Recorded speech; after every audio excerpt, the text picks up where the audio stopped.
नीम करोली बाबा केवल एक संत नहीं बल्कि भक्तों के लिए एक दिव्य शक्ति थे। ऐसे में आइए आज हम आपको बताते हैं नीम करोली बाबा से जुड़ी खास बातें। नीम करोली बाबा का नाम सुनते ही भक्तों के मन में श्रद्धा उमड़ने लगती है। उन्हें हनुमान जी का परम भक्त माना जाता है और आज भी उनके भक्त उनकी सीखों पर अमल करते हैं। बाबा का जीवन चमत्कारों से भरा हुआ था और उनके बारे में कई कहानियां प्रचलित हैं। कहा जाता है कि वे बिना कुछ कहे ही लोगों के मन की बातें समझ लेते थे और उनकी परेशानियों का समाधान कर देते थे। आइए आज हम आपको बताते हैं नीम करोली बाबा के जीवन से जुड़ी खास बातें। नीम करोली बाबा का असली नाम लक्ष्मी नारायण शर्मा बताया जाता है। उनका जन्म एक ब्राह्मण परिवार में हुआ था।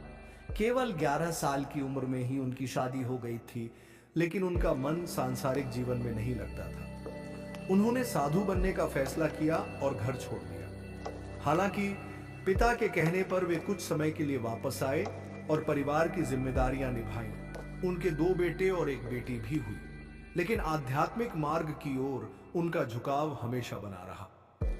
कहा जाता है कि 17 साल की उम्र में ही उन्हें ज्ञान की प्राप्ति हो गई थी और उनके गुरु स्वयं हनुमान जी थे। नीम करोली बाबा ने पूरे भारत में भ्रमण किया और हर जगह उन्हें अलग अलग नामों से पुकारा गया, लेकिन उनका प्रसिद्ध नाम नीम करोली बाबा कैसे पड़ा, इसके पीछे एक रोचक घटना है। एक बार वे ट्रेन में बिना टिकट यात्रा कर रहे थे। जब टिकट चेकर ने उन्हें देखा तो अगले स्टेशन नीम करोली पर उतार दिया। बाबा वहीं बैठ गए और अपना चिमटा जमीन में गाड़ दिया।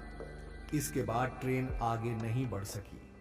जब अधिकारी और यात्री घबरा गए तो किसी ने सुझाव दिया कि बाबा से माफी मांगी जाए। माफी मांगने के बाद बाबा ने ट्रेन चलाने की अनुमति दी और ट्रेन तुरंत चल पड़ी। बाबा ने शर्त रखी कि यहाँ एक स्टेशन बनाया जाए ताकि आसपास के गांव वालों को फायदा हो। उनकी बात मानी गई और वहां नीम करोली नाम से स्टेशन बना। तब से बाबा को नीम करोली बाबा के नाम से जाना जाने लगा। नीम करोली बाबा के जीवन से जुड़ी कई चमत्कारी घटनाएं प्रचलित हैं। एक घटना के अनुसार एक बार बाबा एक बुजुर्ग दंपत्ति के घर अचानक पहुंचे। वे उनके अतिथि बने और रात वहीं रुकने का निर्णय लिया। दंपत्ति ने उन्हें भोजन करवाया और एक कंबल देकर आराम करने के लिए कहा। रात में बाबा उस कंबल में सोते हुए कराहने लगे जैसे कि कोई उन्हें मार रहा हो। अगली सुबह उन्होंने दंपत्ति से कहा कि यह कंबल नदी में बहा दें और फिर वे वहां से चले गए। कुछ दिनों बाद उस दंपत्ति का बेटा घर लौटा। वह सेना में था। उसने बताया कि युद्ध के दौरान वह बहुत मुश्किल में फंस गया था, लेकिन कोई अदृश्य शक्ति उसे बचा रही थी। उसे बार बार एक बुजुर्ग संत की छवि दिख रही थी। यह सुनकर उसके माता पिता समझ गए कि बाबा ने ही उसके प्राण बचाए थे। इस घटना के बाद से बाबा को कंबल चढ़ाने की परंपरा शुरू हुई ताकि वे भक्तों की रक्षा करें। नीम करोली बाबा का प्रमुख आश्रम उत्तराखंड के नैनीताल जिले में स्थित कैंची धाम है। यह आश्रम भक्तों के लिए आध्यात्मिक ऊर्जा का केंद्र बना हुआ है। बाबा यहाँ कई वर्षों तक रहे और भक्तों को आशीर्वाद देते रहे। यहाँ हर साल 15 जून को विशाल भंडारा का आयोजित किया जाता है, जिसमें लाखों श्रद्धालु शामिल होते हैं।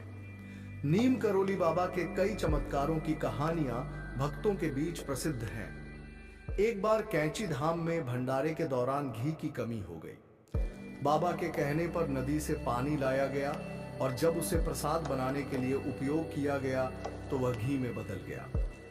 एक बार उनके भक्त को कड़ी धूप में यात्रा करनी थी।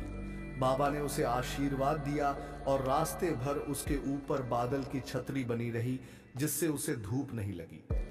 मान्यता है कि बाबा के पास आने वाले लोगों की परेशानियां बिना कहे ही दूर हो जाती हैं।